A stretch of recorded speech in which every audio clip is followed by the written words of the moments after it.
Desperté con el ruido de un camión de mudanza en la puerta. Mi hijo estaba en la sala con una pareja desconocida. Me dijo: «Mamá, vendí la casa. Ahora vas a vivir en mi garaje». Salí sin decir nada. Solo hice una llamada. 2 horas después: «Me alegra tenerte aquí. Sigue mi historia hasta el final y comenta desde qué ciudad me estás viendo. Así podré ver hasta dónde ha llegado mi historia». El ruido me despertó a las 6:30 de la mañana. Un sonido metálico, pesado, que no pertenecía a mi tranquilo vecindario. Me incorporé en la cama, desorientada, preguntándome qué podía estar haciendo tanto escándalo tan temprano. Mi primera reacción fue de molestia. A los 61 años, valoro mi sueño más que nunca, especialmente después de las noches en vela que he tenido últimamente, preocupándome por las finanzas familiares. Me levanté con cuidado, mis articulaciones protestando por el movimiento brusco, y me acerqué a la ventana de mi habitación. Lo que vi me dejó helada. Un camión de mudanzas gigantesco estaba estacionado frente a mi casa, con 2 hombres descargando cajas y muebles. Por un momento, pensé que se habían equivocado de dirección, que era para los vecinos, pero entonces vi mi sofá favorito, ese donde había amamantado a Felipe hace 33 años, siendo cargado hacia el camión. Mi corazón comenzó a latir de una manera que me asustó. Corrí hacia la sala, sin siquiera ponerme una bata sobre mi camisón de dormir. Necesitaba entender qué estaba pasando. La confusión se transformó rápidamente en pánico cuando vi las cajas apiladas por toda mi casa, etiquetadas con mi nombre. Felipe estaba de pie en el centro de la sala, vestido con su traje de trabajo, verificando algo en su teléfono. A su lado había una pareja que no reconocí. Una mujer rubia de unos 40 años con un bolso designer colgado del brazo, y un hombre mayor que ella, ambos observando la casa como si estuvieran evaluando una propiedad. El estómago se me revolvió. «Felipe», logré articular, mi voz saliendo más débil de lo que esperaba. «¿Qué está pasando aquí?». Mi hijo levantó la vista del teléfono, y por un segundo vi algo en sus ojos que no había visto antes. No era malicia exactamente, pero tampoco era el amor filial que yo esperaba ver. Era indiferencia, como si estuviera manejando un trámite molesto. «Buenos días, mamá», dijo, guardando el teléfono en el bolsillo. «Te presento a los señores Morrison, los nuevos propietarios de la casa». Las palabras llegaron hasta mí como si vinieran desde muy lejos. Los nuevos propietarios. Mi casa. La casa donde había vivido durante 25 años, donde había criado a Felipe después de que su padre muriera, donde cada rincón tenía una memoria grabada. «No entiendo», susurré, sintiendo como si el piso se estuviera moviendo bajo mis pies. Felipe suspiró, como si fuera él quien estuviera siendo sometido a una situación incómoda. «Mamá, vendí la casa, ya hablamos de esto. No puedes seguir viviendo sola aquí. Es demasiado grande para ti y muy costosa de mantener». Jamás habíamos hablado de eso, nunca. Ni una sola vez Felipe había mencionado vender mi casa. Me aferré al respaldo del único sillón que quedaba en la sala, tratando de procesar lo que estaba escuchando. «Pero Felipe, esta es mi casa», logré decir, aunque mi voz sonaba extraña incluso para mí misma. «Aquí tienes todos tus recuerdos de la infancia. Aquí. Mamá, por favor, no hagas esto más difícil de lo que ya es», me interrumpió con ese tono condescendiente que había empezado a usar conmigo en los últimos años. «Ya tengo todo arreglado. Puedes quedarte en el garaje de mi casa. Clara y yo lo hemos convertido en un pequeño apartamento. Tiene baño propio y todo». Clara, su esposa. La mujer que en 3 años de matrimonio jamás me había dirigido una sonrisa genuina, que siempre encontraba excusas para que Felipe no viniera a visitarme, que me trataba como si fuera una reliquia molesta del pasado de su marido. Los señores Morrison intercambiaron una mirada incómoda. Era evidente que no esperaban presenciar esta conversación. La mujer murmuró algo sobre volver más tarde, pero Felipe negó con la cabeza. «No es necesario, esto será rápido», dijo, y luego se dirigió a mí otra vez. «Mamá, el camión está aquí para llevar tus cosas esenciales a mi casa. Lo demás lo donaremos o lo venderemos». Mis cosas esenciales. como si mi vida entera pudiera reducirse a unas cuantas cajas. Miré alrededor de la sala donde había pasado tantas noches leyendo mientras Felipe hacía su tarea en la mesa del comedor, donde había decorado el árbol de Navidad cada diciembre desde que tenía 3 años, donde había llorado la muerte de mi esposo mientras sostenía a mi hijo de 12 años. Felipe, intenté una vez más, mi voz ahora temblorosa. Por favor, no puedes hacer esto. Esta casa.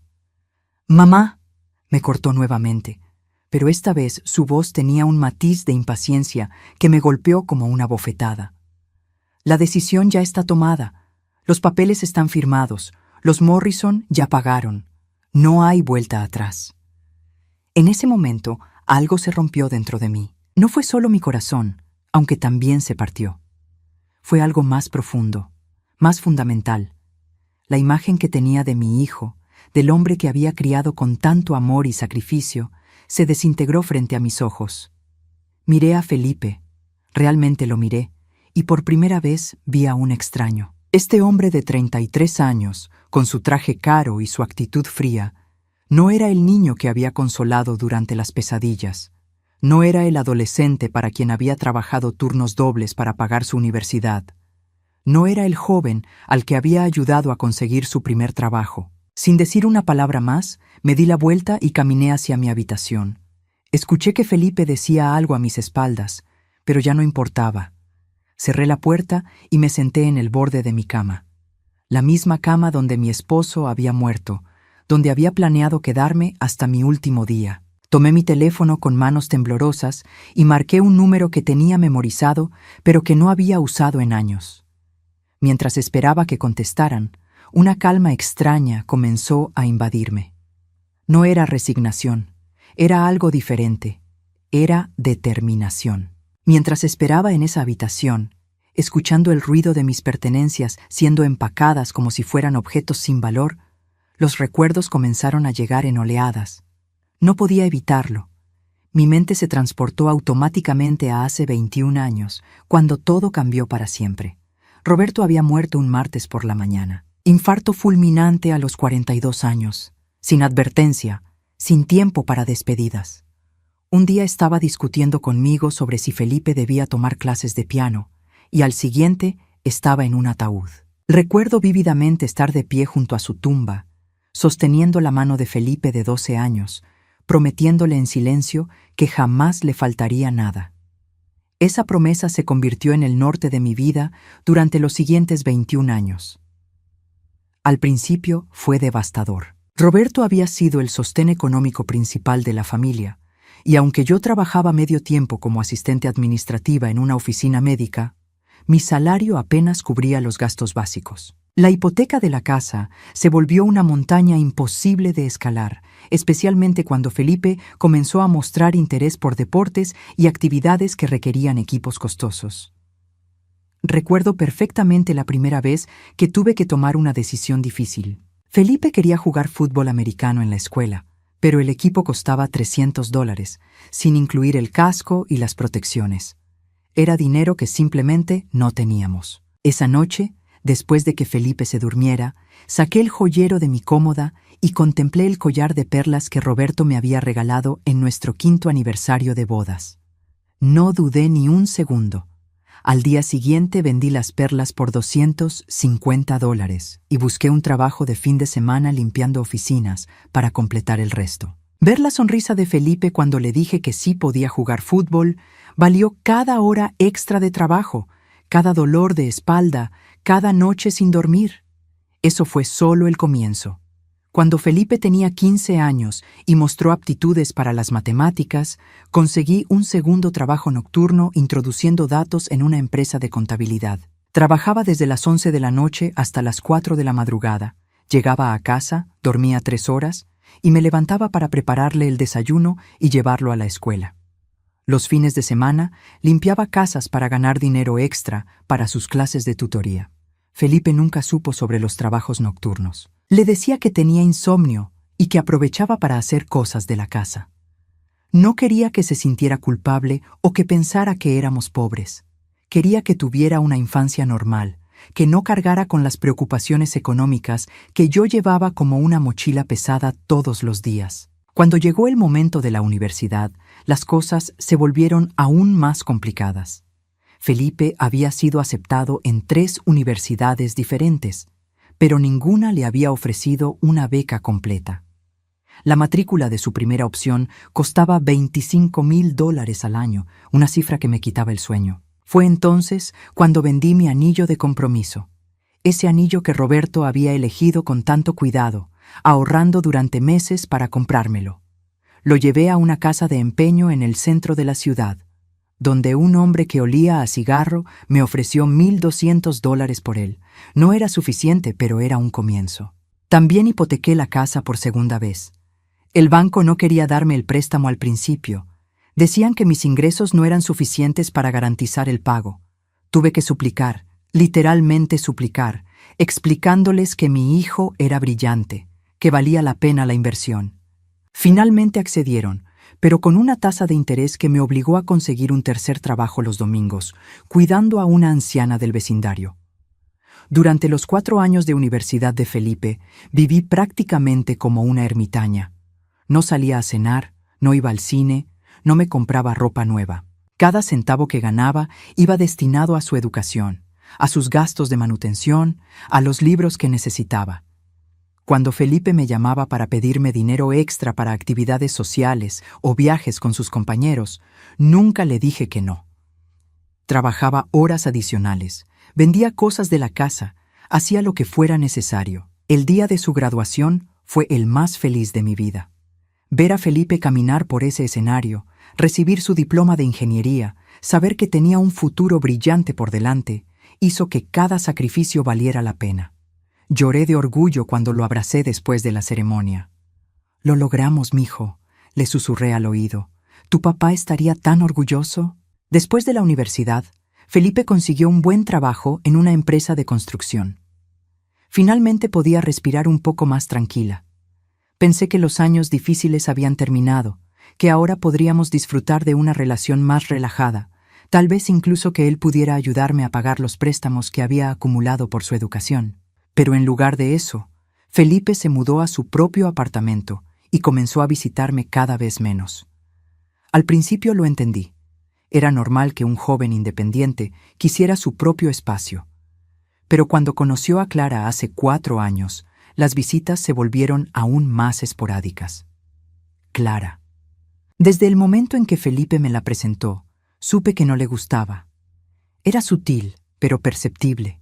La forma en que miraba mi casa, como si fuera demasiado pequeña o anticuada. La manera en que sonreía cuando yo hablaba, como si mis palabras fueran irrelevantes. La forma en que siempre encontraba excusas para que Felipe no pasara mucho tiempo conmigo durante sus visitas. Después de que se casaron, las cosas empeoraron. Felipe comenzó a tratarme diferente, como si las opiniones y observaciones de Clara sobre mí hubieran echado raíces en su mente. Empezó a hacer comentarios sobre que la casa era demasiado grande para mí, sobre que estaba gastando mucho dinero en mantenimiento, sobre que tal vez sería más práctico si considerara mudarme a algo más apropiado para mi edad. Nunca pensé que llegaría hasta este punto. Nunca imaginé que el niño al que había dedicado mi vida entera me echaría de mi propia casa como si fuera una inquilina molesta. La llamada que había hecho desde mi habitación fue a Margaret, mi hermana menor, quien vivía a 3 horas de distancia. No habíamos hablado mucho en los últimos años, pero siempre mantuvimos una relación cordial. Cuando le expliqué lo que estaba pasando, su reacción fue de absoluta indignación. «Adriana, vente a quedar conmigo hasta que resolvamos esto», me había dicho sin dudar. «No puedes quedarte en el garaje de ese malagradecido». 2 horas después, Margaret llegó con su camioneta. Para entonces, Felipe y los Morrison ya se habían marchado, dejándome con 3 cajas de pertenencias esenciales que alguien más había empacado por mí. No habían incluido ninguna de las fotografías familiares que estaban en la repisa de la chimenea, ni el álbum de bodas, ni siquiera las cartas que Roberto me había escrito durante nuestro noviazgo. El viaje a casa de Margaret transcurrió en silencio las primeras 2 horas. Yo no tenía palabras para describir el vacío que sentía. y ella parecía entender que necesitaba procesar lo que había pasado. Fue solo cuando estábamos llegando a su casa que finalmente hablé. «Margaret, necesito preguntarte algo», dije, mirando por la ventana hacia los campos que se extendían a ambos lados de la carretera. «¿Tú crees que Roberto hubiera querido que Felipe hiciera esto?»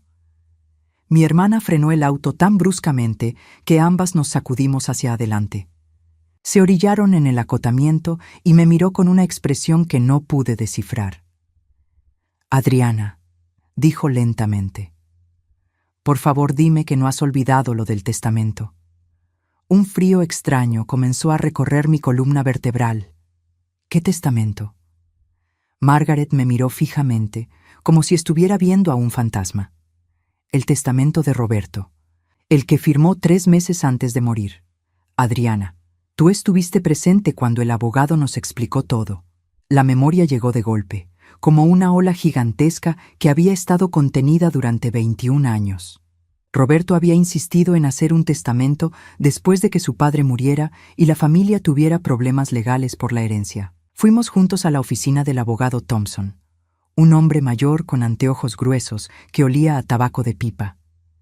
Pero yo había estado tan abrumada por el dolor de la pérdida, tan concentrada en cuidar a Felipe y mantener la familia a flote, que había bloqueado muchos de los detalles de esas primeras semanas después del funeral. Los recuerdos existían, pero estaban enterrados bajo capas de supervivencia y agotamiento. «Margaret», susurré, sintiendo como si el mundo estuviera girando demasiado rápido. Yo no recuerdo qué decía exactamente. Mi hermana cerró los ojos y respiró profundamente. «Adriana, Roberto te dejó 2 propiedades además de la casa familiar. Una casa pequeña en Riverside que había heredado de su tía Marlene y un dúplex en el centro que había comprado como inversión 2 años antes de morir. También hay una cuenta de ahorro que ha estado acumulando intereses durante todos estos años». Me quedé completamente inmóvil. Era como si Margaret estuviera hablando de la vida de otra persona, no de la mía. Eso es imposible. Yo hubiera recordado algo así.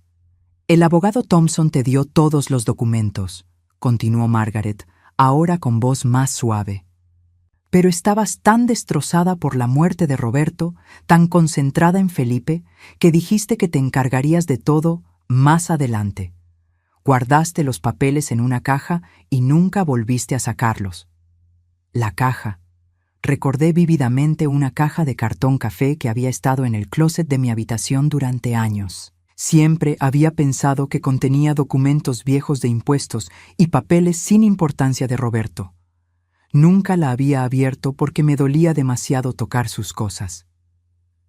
«Margaret», logré articular, aunque mi voz sonaba extraña. «¿Estás segura de que esas propiedades siguen siendo mías?» «Adriana, por supuesto que siguen siendo tuyas. Nadie puede quitarte lo que Roberto te dejó legalmente. Además, recuerdo que el abogado Thompson estableció un fideicomiso para que las propiedades se mantuvieran y los ingresos de alquiler se depositaran automáticamente en una cuenta especial». Mi mente comenzó a funcionar a toda velocidad. Si lo que Margaret decía era cierto, entonces yo no era la mujer indigente que Felipe creía que era. No era una carga económica que necesitaba caridad o un lugar en su garaje. Era una mujer independiente que había tenido recursos propios durante más de 2 décadas sin saberlo. Cuando llegamos a casa de Margaret, lo primero que hice fue llamar a Felipe. No contestó. Le dejé un mensaje de voz. «Felipe, soy tu madre. Necesito que me traigas una caja de cartón café que está en el closet de mi habitación, en la repisa de arriba. Es urgente. Por favor, tráemela esta noche». Felipe me devolvió la llamada 3 horas después, y su tono seguía siendo el mismo de condescendencia que había usado esa mañana. «Mamá, ya no puedes entrar a la casa. Los Morrison se van a mudar mañana. Si necesitas algo específico, dime qué es, y yo veré si lo puedo encontrar». «Es una caja café con documentos importantes», le expliqué, tratando de mantener la calma. «Está en mi closet, en la repisa de arriba. Tiene papeles de tu padre». Hubo una pausa larga. «¿Documentos de papá?» «Mamá, papá murió hace 21 años. ¿Qué documentos pueden ser tan importantes después de tanto tiempo? Solo tráeme la caja, Felipe. Por favor. Otra pausa. Está bien, pero será la última vez que pueda entrar a la casa. Los Morrison van a cambiar las cerraduras mañana. Margaret y yo esperamos hasta las 10 de la noche. Cuando Felipe finalmente llegó, traía consigo no solo la caja, sino también a Clara. Ella se quedó en el auto mientras él subía los escalones del porche de Margaret, cargando la caja café que había estado esperándome durante 21 años. «Aquí está», dijo, dejando la caja en la mesa de la sala. «Espero que sea importante, porque tuve que mover muchas cosas para encontrarla». Esperé hasta que Felipe se fuera para abrir la caja. Margaret se sentó a mi lado en el sofá, ambas mirando el cartón deteriorado por los años, como si contuviera explosivos. Dentro encontré exactamente lo que Margaret había descrito. El testamento original de Roberto, copias de las escrituras de 2 propiedades que ni siquiera recordaba que existían. Estados de cuenta de una cuenta de ahorros que mostraba depósitos mensuales automáticos durante 21 años. Y una carta escrita a mano por Roberto, dirigida específicamente a mí. Con manos temblorosas, abrí la carta de mi esposo muerto. Su letra familiar me golpeó como un puñetazo en el estómago. «Mi querida Adriana», comenzaba, «si estás leyendo esto, significa que ya no estoy contigo para cuidarte como prometí el día de nuestra boda.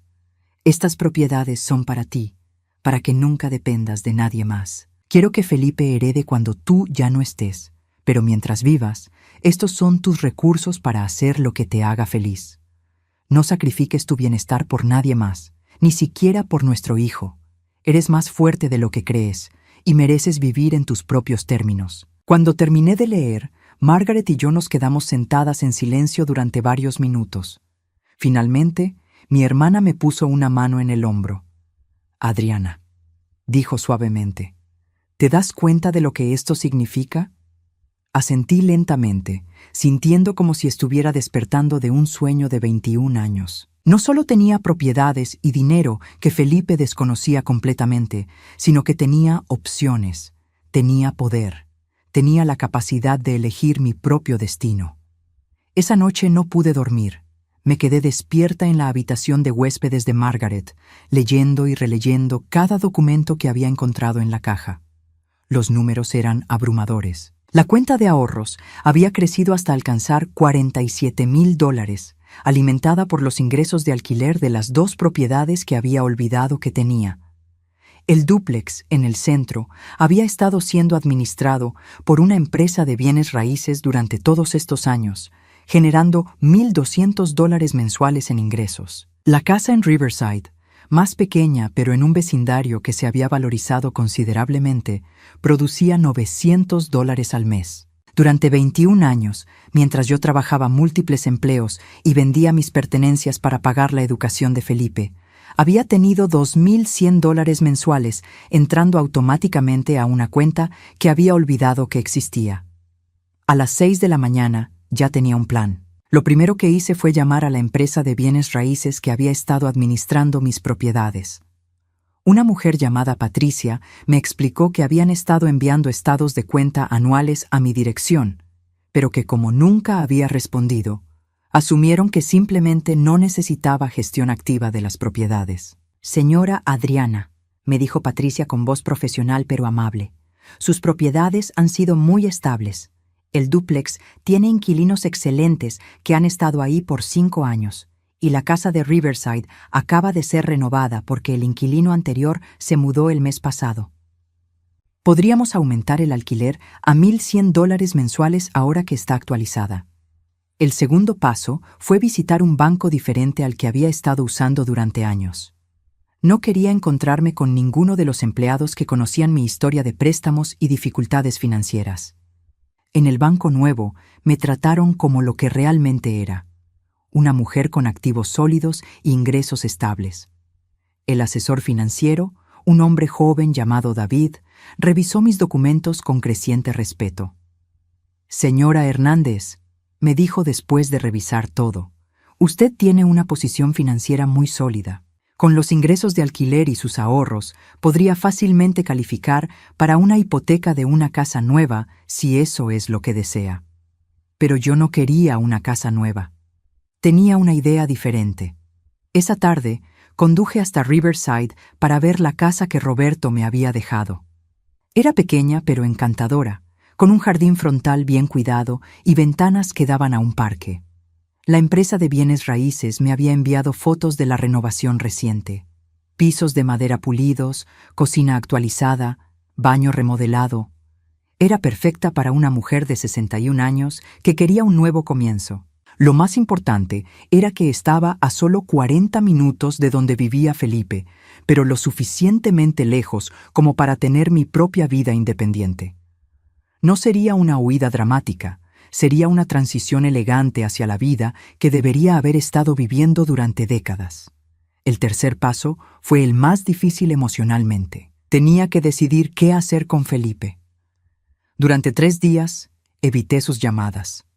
Sabía que estaba preocupado porque no me había presentado en su casa para mudarme al garaje como había planeado. Margaret me contó que había llamado preguntando por mí, pero ella simplemente le había dicho que estaba procesando los cambios y que me contactaría cuando estuviera lista. Finalmente, decidí que era hora de enfrentar la situación. Pero no iba a hacerlo como la madre suplicante y necesitada que él esperaba. Iba a hacerlo como la mujer independiente que acababa de redescubrir que era. Llamé a Felipe un jueves por la mañana, mientras estaba en mi nueva oficina temporal en casa de Margaret, rodeada de todos los documentos financieros que había estado organizando. «¡Mamá!», contestó en el segundo timbre y su voz sonaba aliviada. «¿Dónde has estado? Clara y yo hemos estado preparando el garaje para ti. Ya compramos un sofá-cama y todo». «Felipe», le dije con voz tranquila, «necesitamos hablar. ¿Puedes venir a casa de Margaret esta tarde?» «¿Hablar de qué?» «Mamá, solo ven a casa. Todo está listo para ti aquí». «No voy a ir a tu casa, Felipe. Tengo otras opciones». Hubo una pausa larga. «¿Qué otras opciones?» «Mamá, no tienes trabajo, no tienes dinero. Vendí la casa porque necesitabas liquidez». «Felipe», lo interrumpí suavemente, «¿alguna vez te preguntaste si yo quería que vendieras mi casa?» Otra pausa, esta vez más incómoda. «Mamá, pensé que era obvio, no podías mantenerla, los gastos eran demasiado altos para tu pensión». «¿Cuándo te dije que no podía mantenerla?» Silencio total. Podía escuchar su respiración a través del teléfono y sabía que estaba empezando a darse cuenta de que había hecho suposiciones que nunca había verificado conmigo. «Felipe, ven esta tarde a las 4. Hay cosas que necesitas saber». Cuando colgué, Margaret me miró con admiración. «Adriana, no te había escuchado hablar con esa autoridad en años». Tenía razón. Durante décadas había sido la madre que pedía disculpas por existir, que agradecía cualquier migaja de atención de su hijo, que nunca cuestionaba sus decisiones porque estaba demasiado agradecida de que la incluyera en su vida. Pero esa mujer había muerto el día que Felipe me echó de mi propia casa. La mujer que había tomado su lugar tenía información, tenía opciones y tenía la determinación de usarlas. Felipe llegó a las 4 en punto, pero no vino solo. Clara estaba con él, lo cual me molestó pero no me sorprendió. Durante los últimos 3 años, había notado que Clara raramente permitía que Felipe tuviera conversaciones importantes conmigo sin estar presente. «Hola, Adriana», me saludó Clara con esa sonrisa falsa que había perfeccionado. «Felipe me contó que has estado evitando mudarte al garaje. Espero que no sea porque piensas que no es lo suficientemente bueno. Realmente nos esforzamos mucho en arreglarlo para ti». Margaret, que estaba sentada a mi lado en el sofá, le dirigió a Clara una mirada que podría haber congelado el infierno. Mi hermana nunca había tenido paciencia para la hipocresía. «Siéntense», les dije, señalando las sillas frente a nosotras. «Tenemos mucho de qué hablar». Felipe se veía incómodo, como si finalmente estuviera empezando a darse cuenta de que había cometido un error grave. Clara, por el contrario, parecía irritada por tener que participar en lo que obviamente consideraba un drama innecesario. Saqué la caja de documentos y la puse en la mesa de centro entre nosotros. «Felipe, ¿recuerdas cuando fuiste a buscar esta caja para mí?», asintió, mirando la caja con curiosidad. «Sí, dijiste que había documentos importantes de papá». «Exactamente», confirmé, abriendo la caja y sacando el testamento. Esto es el testamento de tu padre. ¿Alguna vez te preguntaste qué me había dejado además de la casa donde creciste? Clara se inclinó hacia adelante, obviamente interesada en cualquier mención de herencias o propiedades. Felipe frunció el ceño. Mamá, pensé que papá solo nos había dejado la casa familiar. Nunca mencionaste que hubiera otras cosas. Sonreí, pero no fue una sonrisa cálida.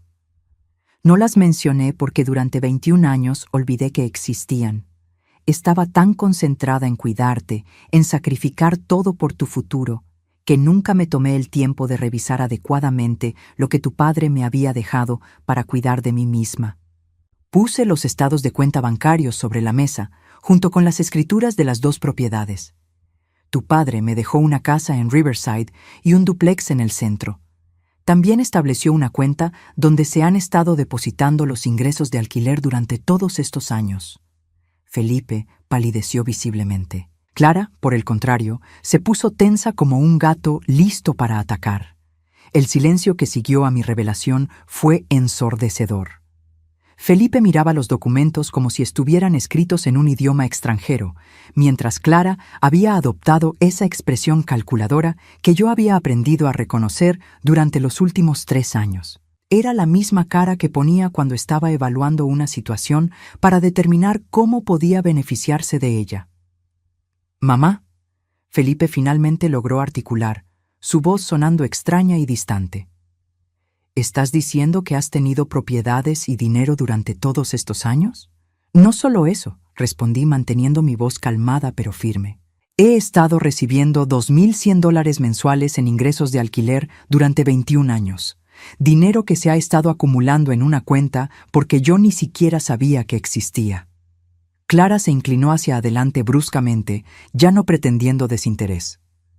¿Cuánto dinero estamos hablando exactamente? La directa pregunta de Clara me confirmó lo que había sospechado durante años. Su interés en mí siempre había sido financiero. No era coincidencia que hubiera empezado a presionar a Felipe para que vendiera mi casa costosa, poco después de conocerme. Ahora entendía por qué. Estamos hablando de $47,000 en efectivo, respondí, observando cómo los ojos de Clara se iluminaron como luces de neón.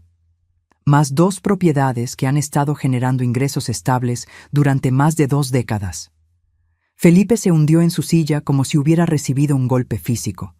Mamá, yo no sabía. Pensé que estabas luchando económicamente. Pensé que vendiendo la casa te estaría ayudando a tener liquidez para... ¿Para qué, Felipe? Lo interrumpí, sintiendo una extraña calma. ¿Para sobrevivir en tu garaje? ¿Para depender de tu caridad? Por primera vez en años vi lágrimas en los ojos de mi hijo, pero yo ya había pasado por mi periodo de llanto. Ahora era tiempo de aclaraciones. Déjame explicarte algo más, continué, sacando los cálculos que había hecho durante los últimos días. Durante tu universidad, gasté aproximadamente $120,000 entre matrícula, libros, manutención y gastos extras. Vendí mis joyas, hipotequé la casa 2 veces, trabajé 3 empleos simultáneos. Margaret, que había permanecido silenciosa hasta ese momento, añadió suavemente: Adriana, enséñales las fotografías. Había traído un álbum que Margaret había guardado durante años. Se lo pasé a Felipe, quien lo abrió con manos temblorosas. Las fotografías mostraban claramente mi transformación durante esos años. Desde una mujer de 40 años que sonreía con facilidad, hasta una mujer demacrada por el trabajo excesivo, con ojeras permanentes y ropa que claramente había visto días mejores. «Esta soy yo durante tu 2º año de universidad», le dije, señalando una foto donde claramente había perdido mucho peso. «Estaba trabajando 18 horas diarias para pagar tus gastos. En esta otra», cambié de página, «acababa de vender el anillo de compromiso de tu padre para cubrir los libros de tu último semestre». Felipe cerró el álbum bruscamente, como si las imágenes le causaran dolor físico. «Mamá, por favor, para. Yo no sabía». «No sabías porque nunca preguntaste», respondí sin crueldad, pero con firmeza. Durante 4 años, Cada vez que me llamabas pidiendo dinero extra, yo encontraba la manera de conseguirlo. Nunca te dije que no, nunca te expliqué el costo personal de esos, si es constantes. Clara, quien había estado inusualmente callada durante este intercambio, finalmente habló. Bueno, eso fue tu elección, Adriana. Nadie te obligó a hacer esos sacrificios. La habitación se llenó de una tensión tan espesa que se podía cortar con un cuchillo. Margaret se enderezó en su asiento, claramente lista para saltar en mi defensa, pero levanté una mano para detenerla. Esta era mi conversación. Tienes razón, Clara, dije, mirándola directamente a los ojos. Fue mi elección. Así como ahora es mi elección decidir qué hacer con mi vida y mis recursos. Felipe levantó la cabeza, algo de esperanza brillando en sus ojos. Mamá, si tienes esas propiedades, entonces no necesitas vivir en el garaje. Puedes vivir en una de ellas, ¿verdad? Y nosotros podemos visitarte y... Felipe, lo interrumpí suavemente. Creo que no entiendes la magnitud de lo que ha pasado. Me levanté y caminé hacia la ventana, necesitando un momento para organizar mis pensamientos. Durante 21 años había estado viviendo una mentira que yo misma me había contado. Que mi único valor radicaba en lo que podía dar, en lo que podía sacrificar por mi hijo. Pero Roberto había tratado de protegerme de exactamente esa situación, dejándome recursos para que nunca dependiera de nadie más. Vendiste mi casa sin consultarme, continué, aún dando la espalda. No solo eso, sino que tomaste esa decisión basándote en suposiciones que nunca verificaste conmigo. Asumiste que era pobre, asumiste que necesitaba tu ayuda, asumiste que no tenía opinión sobre dónde quería vivir. Me volteé para enfrentarlos. Pero lo más doloroso no es que vendieras la casa, es cómo lo hiciste. Me despertaste con camiones de mudanza en la puerta. Me presentaste a los compradores como si yo fuera un mueble que había que reubicar. Me ofreciste refugio en tu garaje como si fuera un acto de caridad extraordinaria. Felipe abrió la boca para hablar, pero continué antes de que pudiera interrumpirme. Y cuando traté de explicarte que esa era mi casa, que tenía recuerdos ahí, que no había acordado venderla, me dijiste que no hiciera las cosas más difíciles de lo que ya eran, como si mis sentimientos fueran una inconveniencia en tus planes. Las lágrimas ahora corrían libremente por las mejillas de Felipe. Mamá, lo siento, no pensé. Creí que estaba haciendo lo correcto. ¿Lo correcto para quién, Felipe? Pregunté, regresando a mi asiento. ¿Para mí, que perdí mi hogar sin advertencia? ¿O para ti y Clara, que ahora tendrían una casa libre de hipoteca y una suegra convenientemente almacenada en el garaje? Clara se puso de pie abruptamente, su máscara de civismo finalmente cayendo. Espera un momento, Adriana. No nos hagas quedar como los villanos aquí. Felipe estaba preocupado por ti. Pensábamos que estabas luchando económicamente. ¿Basándose en qué evidencia?, le pregunté directamente. Clara vaciló, obviamente dándose cuenta de que no tenía una respuesta sólida. Bueno, tú, siempre parecías preocupada por el dinero, y la casa era vieja, necesitaba reparaciones. La casa estaba perfectamente mantenida, la corregí. Y si parecía preocupada por el dinero, era porque había gastado mis ahorros en la educación de Felipe y estaba pagando los préstamos que había tomado para ese propósito. Préstamos que, por cierto, seguía pagando hasta la semana pasada. Felipe levantó la cabeza bruscamente. ¿Seguías pagando préstamos por mi universidad?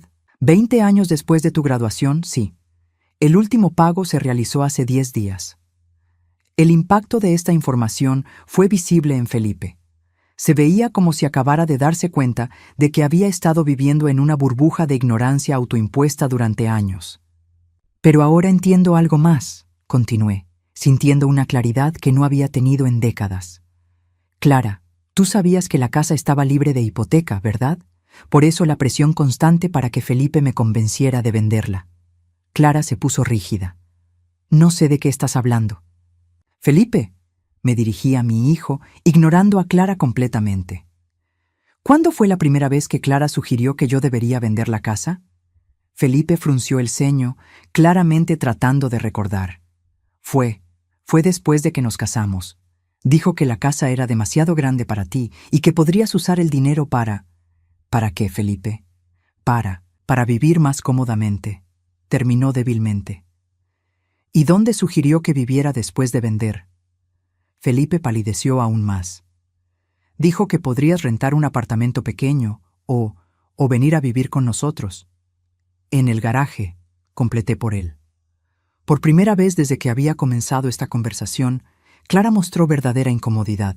Era evidente que había calculado mal, asumiendo que yo era exactamente lo que parecía, una viuda mayor sin recursos, dependiente de la generosidad de su hijo. Mañana, anuncié, me mudaré a mi casa en Riverside. Es pequeña, pero perfecta para mí.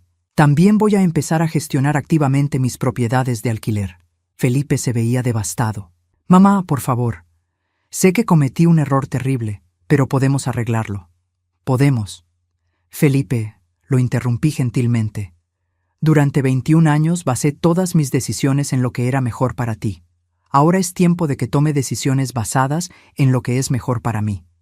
3 meses después, estaba sentada en el porche de mi casa en Riverside, tomando café mientras leía el periódico matutino. El jardín que había estado descuidado cuando me mudé ahora florecía con rosas que yo misma había plantado. Era un sábado por la mañana de octubre, y el aire fresco me recordaba por qué siempre había amado esta época del año. La casa había resultado ser aún más perfecta de lo que había imaginado. Pequeña pero luminosa, con 2 habitaciones, una cocina acogedora y un baño que había sido completamente renovado antes de mi llegada. Lo más importante era que era mía, completamente mía, sin hipotecas, sin deudas, sin compromisos con nadie más que conmigo misma. Durante estos meses había redescubierto partes de mí que había olvidado que existían. Había empezado a tomar clases de pintura en el centro comunitario local, algo que siempre había querido hacer, pero para lo que nunca había tenido tiempo cuando trabajaba múltiples empleos. También me había unido al club de jardinería del vecindario, donde había hecho amigas que me apreciaban por quien era ahora, no por los sacrificios que había hecho en el pasado. Mi rutina diaria había adoptado un ritmo que jamás había experimentado. Despertar cuando mi cuerpo estaba listo, no cuando una alarma me obligaba. Desayunar lentamente mientras planeaba el día. Dedicar tiempo a actividades que me daban placer genuino. Era una vida simple, pero era mi vida, diseñada completamente según mis propios términos. El teléfono sonó, interrumpiendo mi tranquila mañana. Era Patricia, la administradora de propiedades, quien ahora se había convertido en una aliada valiosa en mi nueva vida independiente. «Buenos días, Adriana». Me saludó con la calidez que había desarrollado durante nuestros meses de trabajo conjunto. «Tengo noticias excelentes. Los inquilinos del dúplex quieren renovar su contrato por 2 años más y están dispuestos a aceptar el aumento de alquiler que habíamos discutido». Sonreí, sintiendo una satisfacción que no tenía nada que ver con el dinero y todo que ver con la competencia. «Perfecto, Patricia. Autoriza la renovación». Después de colgar, reflexioné sobre cómo había cambiado mi relación con el dinero. Durante décadas, había sido una fuente de ansiedad constante, algo que nunca era suficiente, algo por lo que tenía que sacrificar salud y bienestar. Ahora era simplemente una herramienta que me daba opciones y seguridad. Con los ingresos de alquiler y mis ahorros acumulados, tenía más que suficiente para vivir cómodamente sin trabajar. Pero había decidido que quería explorar oportunidades que me dieran propósito. Había empezado a ofrecerme como voluntaria en un centro de alfabetización para adultos, enseñando a mujeres mayores a leer y escribir. Era un trabajo que me llenaba de una manera que ningún empleo anterior había logrado, porque lo hacía por elección, no por necesidad. El sonido de un auto en mi entrada me sacó de mis reflexiones. Reconocí inmediatamente el motor del Honda de Felipe. Durante los últimos 3 meses, había venido a visitarme cada 2 semanas, siempre solo. Era una condición que había establecido claramente. Si quería reconstruir nuestra relación, tenía que ser entre nosotros 2, sin la influencia constante de Clara. Felipe se bajó del auto cargando una pequeña planta en maceta, algo que había empezado a hacer en las últimas visitas. Era su manera de contribuir a mi jardín, su forma de mostrar que prestaba atención a las cosas que me importaban ahora.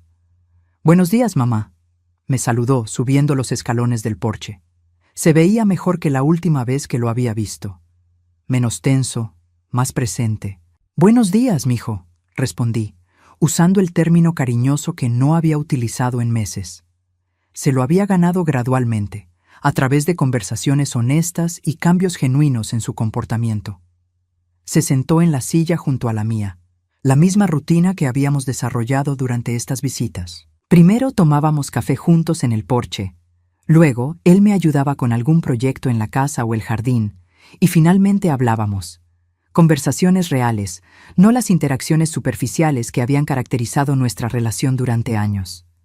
«¿Cómo estuvo tu semana?», me preguntó, y pude ver que realmente quería saber la respuesta. Le conté sobre mis clases de pintura, sobre la nueva amiga que había hecho en el club de jardinería, sobre los progresos de mis estudiantes en el centro de alfabetización.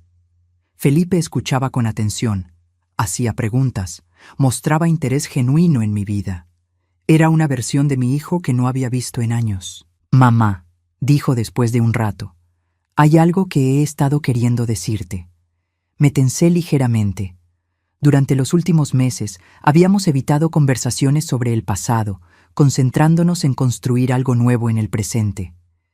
Pero sabía que eventualmente tendríamos que abordar los temas más profundos. «Clara y yo estamos en terapia de pareja», continuó, mirando hacia el jardín en lugar de hacia mí.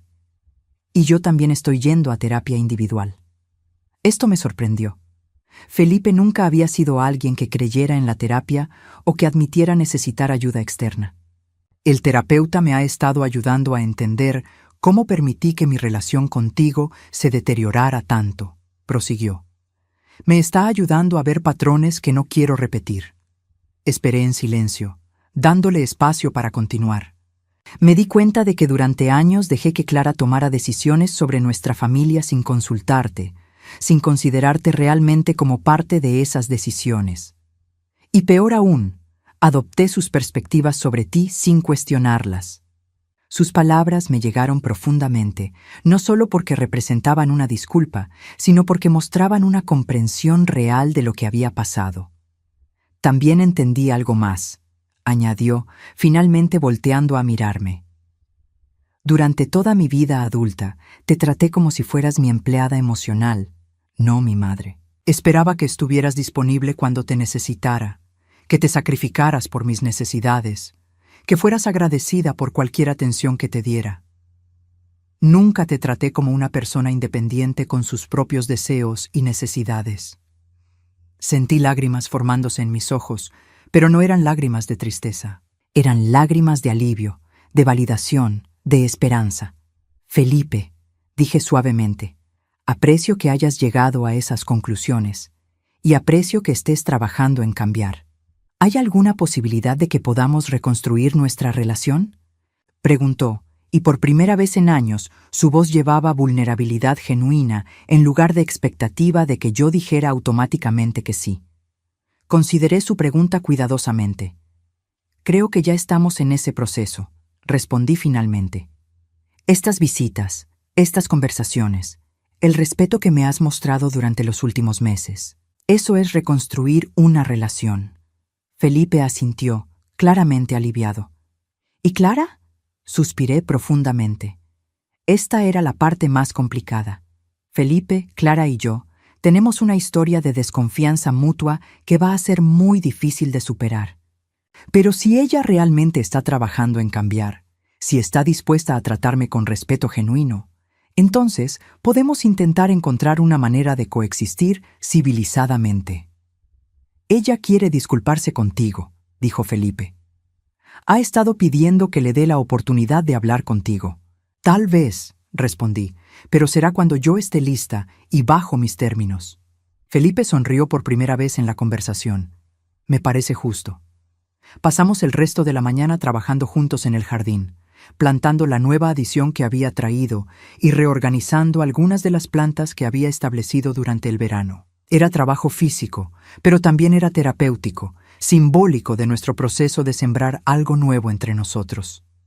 Cuando Felipe se preparó para irse, me dio un abrazo que se sintió diferente a cualquier abrazo que habíamos compartido en años. No era el abrazo obligatorio de un hijo que cumple con sus deberes filiales, sino el abrazo genuino de una persona que valoraba a otra.